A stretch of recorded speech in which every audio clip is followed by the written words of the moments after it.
For millions, the story of Jesus is a well-worn path. We know the manager in Bethlehem. We get a fleeting glimpse of a brilliant 12-year-old boy debating scholars in the temple. And then, silence. For the next 18 years, the official story goes completely dark.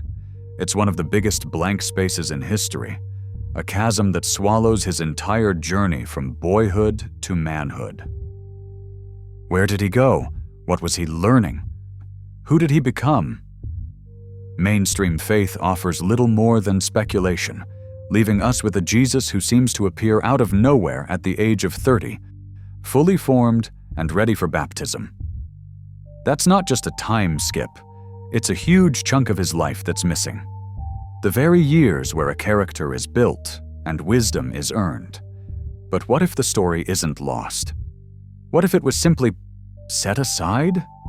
Hidden in plain sight within texts deemed too strange, too controversial, or too inconvenient for the story everyone agreed upon.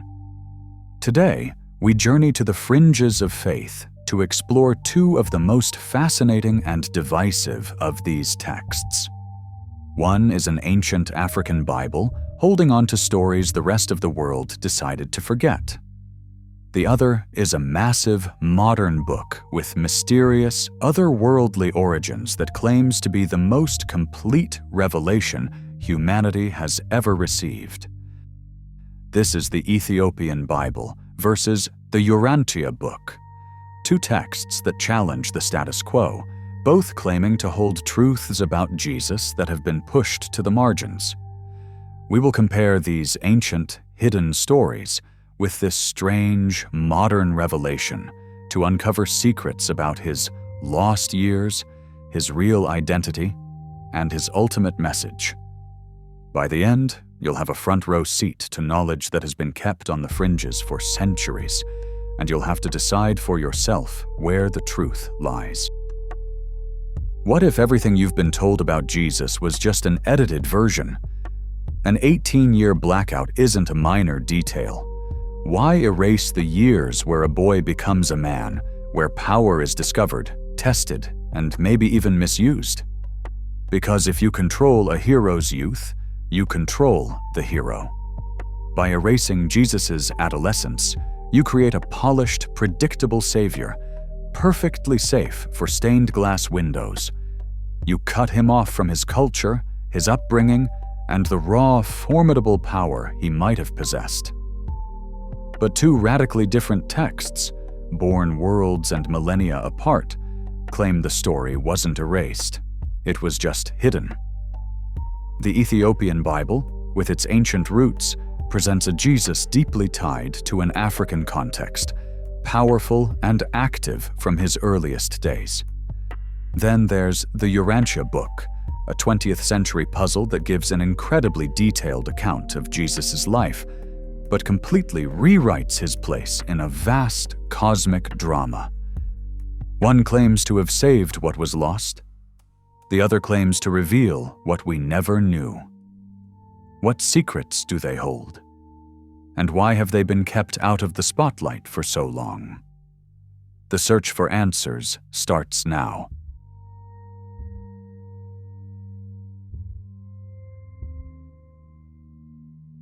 To understand our first contender, we have to go to the highlands of Africa, to a nation with an unbroken Christian history stretching back nearly 2,000 years, Ethiopia. Here, the Ethiopian Orthodox Tewahedo Church, one of the oldest Christian bodies in the world, has kept a version of the Bible that is startlingly different from the one most of us know. While the Protestant Bible has 66 books, the Ethiopian Orthodox canon is much larger, with 81 sacred texts.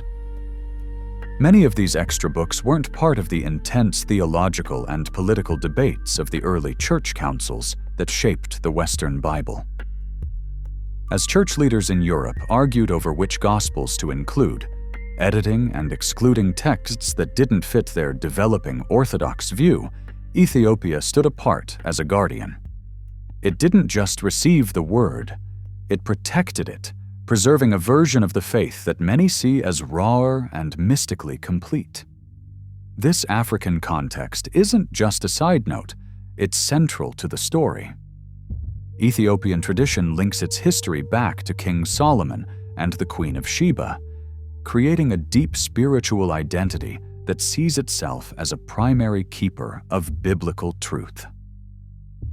For the Ethiopian Church, the story was never lost. They believe the Messiah's story has always had deep Afro-Asiatic roots, a truth they feel was deliberately downplayed by a later Eurocentric version of Christianity.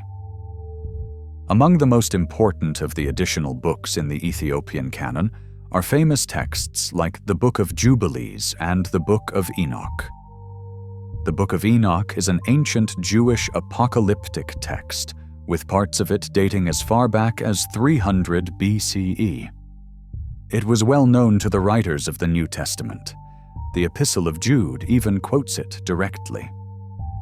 For centuries, the only complete version of this hugely influential text was thought to exist only in the ancient Ge'ez language of Ethiopia. While that remains the only complete ancient manuscript, we now know that fragments in the original Aramaic were also discovered among the Dead Sea Scrolls. But it's in the apocryphal stories, preserved in Ethiopia's broader tradition, where we find the most direct answers about Jesus' lost years. These tales of his childhood, many from texts like the Infancy Gospel of Thomas, were considered too wild for the Western canon, but were embraced in Ethiopia. They paint a picture of a young Jesus who wasn't just a quiet, passive child, but a being overflowing with divine power. This is the Jesus found in these traditions, not just divine, but dynamic, not just kind, but commanding. He is a Messiah in training, learning what it means to hold infinite power in a human body. He wasn't pretending to be human, he was human, but with a divine fire burning inside him from birth. So why were these detailed stories left out of the Bible most of us read? The answer might be in the very power they describe. For the early church councils trying to create a uniform doctrine, a Jesus who could curse a playmate or perform such casual, potent miracles as a child was perhaps too unpredictable, too powerful, and too hard to control. The image they wanted was a savior whose public ministry began with his baptism. These childhood stories showed a Messiah who was already fully aware of his nature, operating with a divine authority that might have threatened the institutional authority the church was building. By setting these stories aside, it was easier to create a Christ disconnected from his Afro-Asiatic heritage. The Ethiopian tradition would argue the truth was never lost. It was just silenced. And in their ancient traditions, it's still speaking.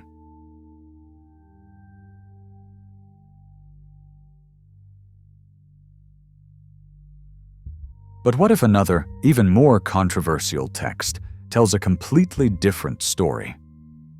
One that doesn't come from ancient Africa, but from a source that claims to be from another world? We now shift from ancient manuscripts to a modern mystery, a book that appeared in the 20th century and presents one of the most detailed and unorthodox visions of the universe ever written. This is the Urantia Book. Published in 1955, the Urantia Book is a massive 2,000-page work that claims no human author. Instead, its text is said to come from a host of celestial beings, divine counselors, perfecters of wisdom, and other otherworldly figures whose messages were supposedly received and written down in the early 1900s. The origin story is wrapped in secrecy, revolving around a Chicago doctor, William Sadler, who claimed he was in contact with these beings through a sleeping subject whose identity was never revealed. While the book's first 3 parts describe a stunningly complex cosmos, it's the 4th and final part that grabs our attention. Over 700 pages are dedicated entirely to the life and teachings of Jesus.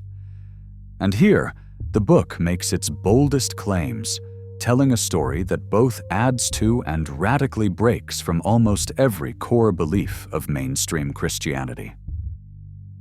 The biggest departure is its redefinition of who Jesus was. According to the Urantia Book, Jesus of Nazareth was the human incarnation of a being called Michael of Nebadon. This Michael isn't the second person of the Holy Trinity. He is one of over 700,000 creator sons of God, each tasked with creating and managing their local universe. Jesus' life on Earth, or Urantia, the book's name for our planet, was the last of 7 bestowals, where this cosmic ruler lived as one of his creations to fully understand them. From this cosmic viewpoint, the biographical details become even more shocking. The Urantia Book flatly denies the virgin birth, stating that Jesus was born from a natural conception between Mary and Joseph. It affirms his dual nature as human and divine, but grounds his arrival in the laws of nature, not a miracle that suspends them. This is where the Urantia Book tries to fill in the lost years. It offers not just a few stories, but a remarkably detailed chronicle of Jesus' life from childhood to his public work. We read about his chores, his relationship with his siblings, the games he played, and the challenges he faced. We see him working as a carpenter, a boat builder, and later, after the early death of his father, Joseph, becoming the sole provider for his large family. The book also details his extensive travels. At age 28, it claims he toured the Mediterranean, visiting Alexandria, Rome, and Athens. During this time, he's portrayed as a quiet observer, a student of humanity, learning from different cultures and philosophies to prepare for his public mission. It wasn't a time of quiet obscurity. It was a period of intense worldly education. Perhaps most controversially, the Urantia Book completely rejects the doctrine of atonement. It teaches that Jesus' crucifixion was not a sacrifice to pay for humanity's sins. A loving father, the book argues, would never demand such a brutal price. Instead, his death was the tragic but natural result of the political and religious fears of the authorities. He died for his message, not as a payment for sin. The book also dismisses the idea of original sin, stating there was no fall of man that corrupted all of humanity. Even the resurrection is reinterpreted. The Urantia Book describes it not as the revival of his physical body, but as a transformation into a Urantia form, a state between the material and the spiritual. It claims celestial beings removed his physical body from the tomb to allow this change, explaining the empty tomb without a physical resurrection. Naturally, a book with such audacious claims has been met with huge skepticism. Its origins can't be verified. Critics, like the famous skeptic Martin Gardner, have pointed to evidence of plagiarism, suggesting that its authors borrowed heavily from academic and theological works of the early 20th century.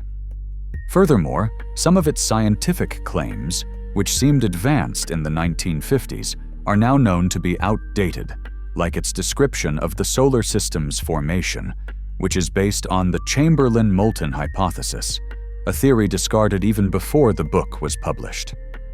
The Urantia Book is a massive enigma. To its followers, it's a divine revelation. To its critics, it's a work of fiction, a kind of sci-fi Gnosticism dressed up as sacred text. But whatever you believe, it's a detailed and revolutionary story of Jesus that offers one of the most comprehensive and controversial answers to the question of his lost years ever written. We've just journeyed through the ancient, guarded traditions of Ethiopia and the modern cosmic enigma of the Urantia Book. We've uncovered two incredible, world-altering narratives about the life of Jesus. However, the real heart of the mystery lies in how these two radically different accounts compare with each other. Before we put them head to head, if you're finding this journey into hidden history as fascinating as I do, take a moment to subscribe and hit that notification bell. We explore mysteries like this every week, and you won't want to miss what's coming next. Now, let me know in the comments which of these texts has surprised you more so far: the ancient secrets of the Ethiopian Bible, or the cosmic revelations of the Urantia Book.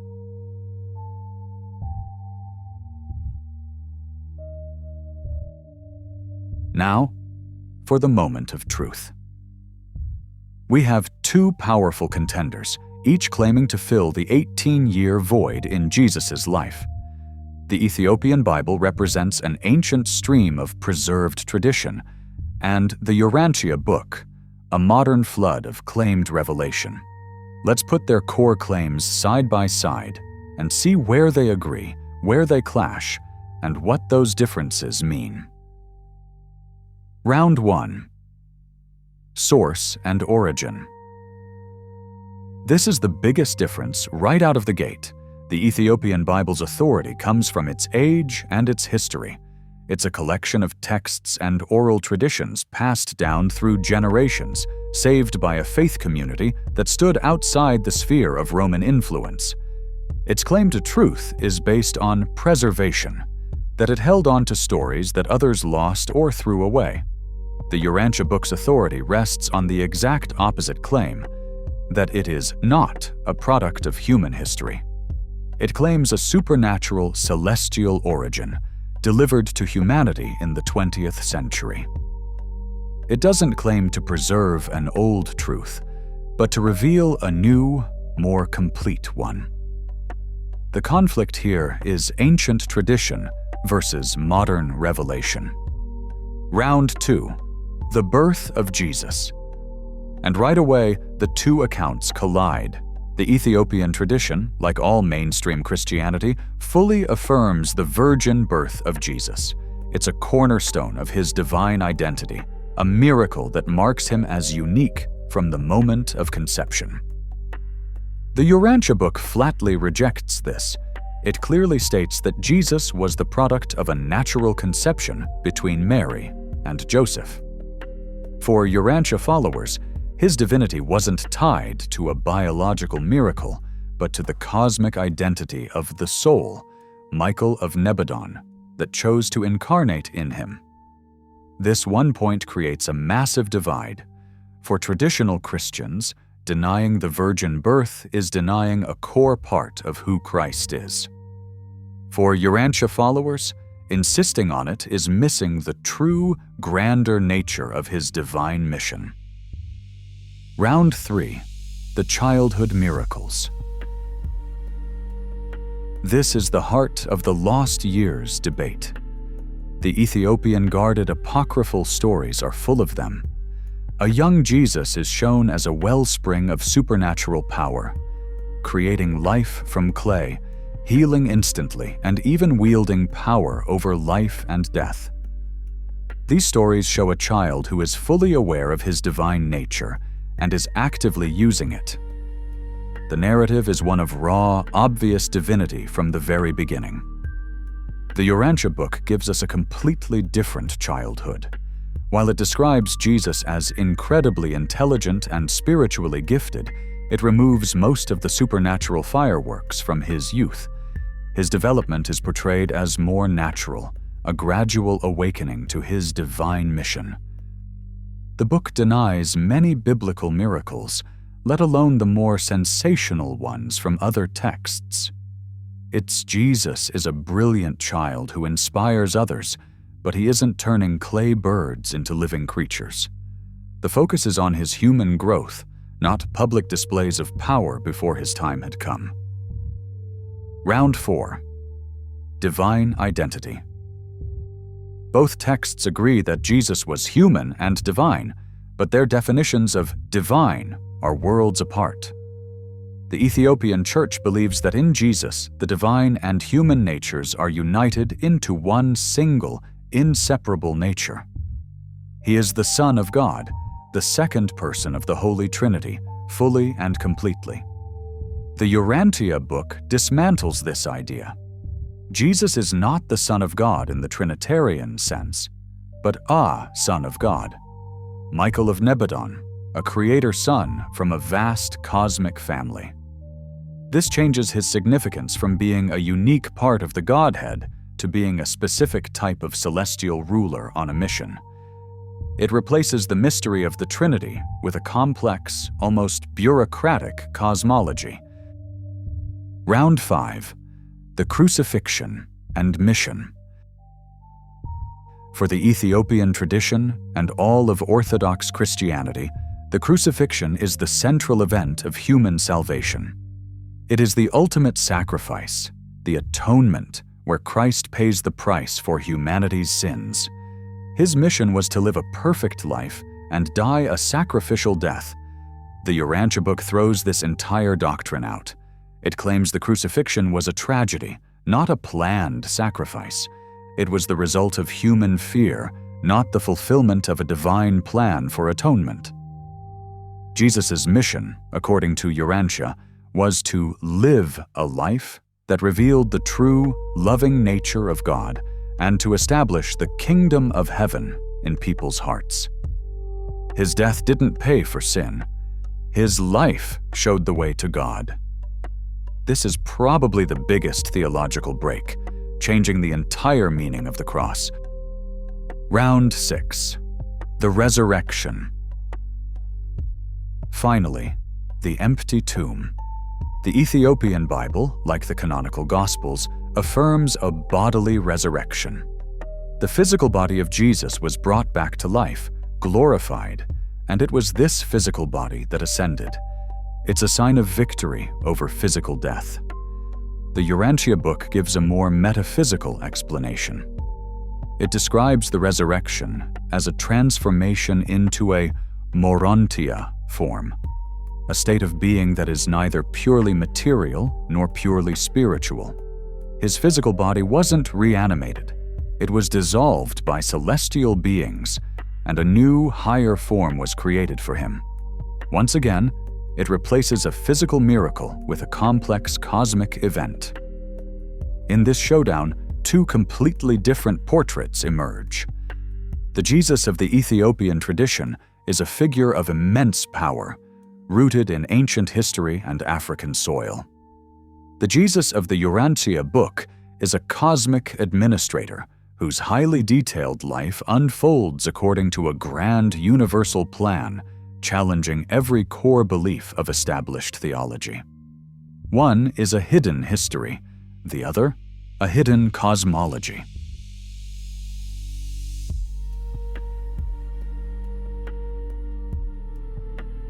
After traveling through ancient texts and modern revelations, we're left with a huge question. Why are these powerful, detailed stories on the fringes? Why aren't they a bigger part of the conversation about Jesus? The answer tells us as much about human power as it does about divine mysteries. First, let's look at the Ethiopian Bible. Its hidden stories were never truly hidden. They were just kept safe outside the influence of the powers that decided the Western canon. The early church councils were largely about creating a single, uniform Christian doctrine for the Roman Empire. Texts that were too mystical, too contradictory, or came from outside the Roman and Greek centers of power were often pushed aside. The stories of a miracle-working child, Jesus, so important in Ethiopian tradition, likely didn't fit the more structured, politically safe image of Christ that was being promoted. The survival of these texts in Ethiopia is a testament to a branch of Christianity that refused to be edited down. The Urantia Book has different problems. Its exclusion isn't about ancient politics, but modern credibility. First, its origin story, channeled by celestial beings through an anonymous man, is impossible to verify. Second, it directly attacks the pillars of Christian faith, the Trinity, the virgin birth, and the atonement. It doesn't want to just add to the Bible, it wants to correct and replace it. Finally, the accusations of plagiarism and its use of outdated science have led many to dismiss it as a fascinating but man-made creation of the 20th century. For mainstream religion, the Urantia Book isn't just outside the canon, it's seen as working against it. So, what have we found? We've found two very different secrets. The secret of the Ethiopian tradition is the secret of preservation. It reveals a powerful, miracle-working child Jesus with deep African roots, a vision of Christ that was sidelined by the formation of Western Christianity. The secret of the Urantia Book is the secret of reimagination. It reveals a cosmic Christ, a divine administrator whose meticulously documented life completely turns traditional theology on its head, replacing it with a vast new cosmology. This journey challenges not just what we think about history, but what we believe about faith itself. It forces us to ask what we value more: ancient, preserved tradition, or modern, radical revelation? It makes us consider that the story we've been told might just be an edited version of a much bigger, wilder, and more complex reality. The existence of these two texts proves that the search to understand the life of Jesus has never been a settled issue. It has always been a landscape of competing stories, hidden histories, and deep mysteries.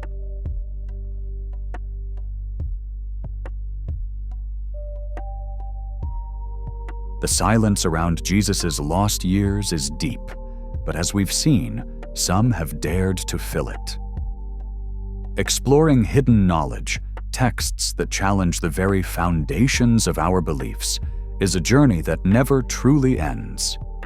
If you want to keep exploring the frontiers of faith, history, and mystery, make sure you are subscribed to this channel because our search for truth is far from over.